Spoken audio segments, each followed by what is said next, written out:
बच्चों, आज मैं तुम्हें सुनाती हूँ घायल तोते की कहानी। एक समय की बात है। हरे भरे पेड़ों और चहकती चिड़ियों से घिरे एक सुंदर से गांव में दो सबसे अच्छे दोस्त रहते थे, यश और सलोनी। दोनों बचपन से ही साथ रहते थे। सुबह स्कूल जाना, दोपहर में खेलना या फिर शाम को नई चीज़ें सीखना, वे हर काम साथ करते थे। यश बहुत बहादुर और समझदार था। उसे नई जगहों की खोज करना बहुत पसंद था। वहीं सलोनी बहुत दयालु और होशियार थी। वह हमेशा दूसरों की मदद करने के बारे में सोचती रहती थी। दोनों का एक ही सपना था, हर दिन कुछ नया सीखना और अपने गांव को और भी अच्छा बनाना। एक दिन स्कूल से लौटते समय यश बोला, सलोनी, चलो आज जंगल की तरफ से चलते हैं, वहाँ कुछ नया देखने को मिलेगा। सलोनी थोड़ी सोच में पड़ गई, फिर मुस्कुराकर बोली, ठीक है, लेकिन हमें सावधान रहना होगा। दोनों जंगल की ओर निकल पड़े। जंगल बहुत सुंदर था।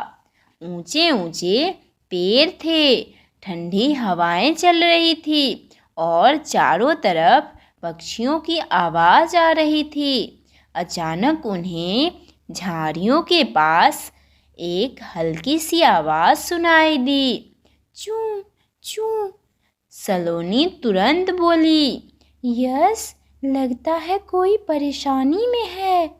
दोनों धीरे धीरे उस तरफ गए और देखा कि एक छोटा सा तोता घायल होकर जमीन पर पड़ा है। उसका पंख चोटिल था और वह उड़ नहीं पा रहा था।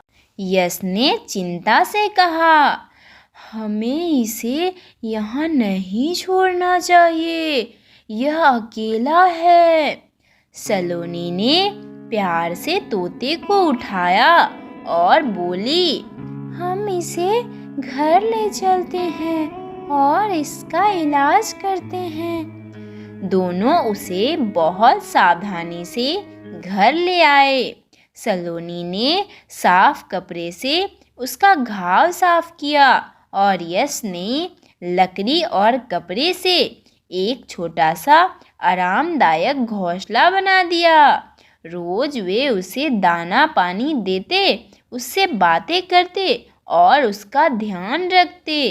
कुछ दिनों बाद तोता धीरे धीरे ठीक होने लगा। अब वह पहले से ज़्यादा खुश दिखाई देता था। एक सुबह उसने अपने पंख फड़फड़ाए और हल्का सा उड़ने की कोशिश की। यश खुशी से चिल्लाया, देखो सलोनी, यह ठीक हो रहा है। सलोनी की आंखों में खुशी चमक उठी। हाँ, अब यह जल्दी ही उड़ पाएगा। कुछ ही दिनों में वह तोता पूरी तरह स्वस्थ हो गया। वह आसमान में उड़ने के लिए तैयार था। उड़ने से पहले वह यश और सलोनी के कंधे पर बैठ गया, जैसे उन्हें धन्यवाद कह रहा हो। सलोनी मुस्कुराकर बोली, देखो यश, हम मिलकर किसी की मदद करें तो दुनिया कितनी सुंदर बन सकती है। यश ने सिर हिलाते हुए कहा, सच्ची दोस्ती वही होती है जो दूसरों की खुशी में अपनी खुशी ढूंढे। तोता आसमान में उड़ गया, लेकिन उसकी याद और उस दिन की सीख यश और सलोनी के दिल में हमेशा के लिए बस गई। उस दिन के बाद से दोनों ने ठान लिया कि वे हर दिन किसी न किसी की मदद करेंगे। कभी वो किसी बूढ़े दादा दादी का सामान उठाने में मदद करते, तो कभी छोटे बच्चों को पढ़ाई में सहायता देते। धीरे धीरे पूरे गांव में उनकी दोस्ती और दयालुता की मिसाल दी जाने लगी। लोग कहते, अगर हर बच्चे यश और सलोनी जैसे बन जाए तो दुनिया सच में बहुत सुंदर हो जाएगी। सीख, सच्ची दोस्ती वही होती है जो मिलकर अच्छे काम करे, दूसरों की मदद करे और दुनिया को बेहतर बनाए। तो आप सभी को कहानी अच्छी लगी तो चैनल को अभी सब्सक्राइब करें और कमेंट में अपना नाम ज़रूर बताना।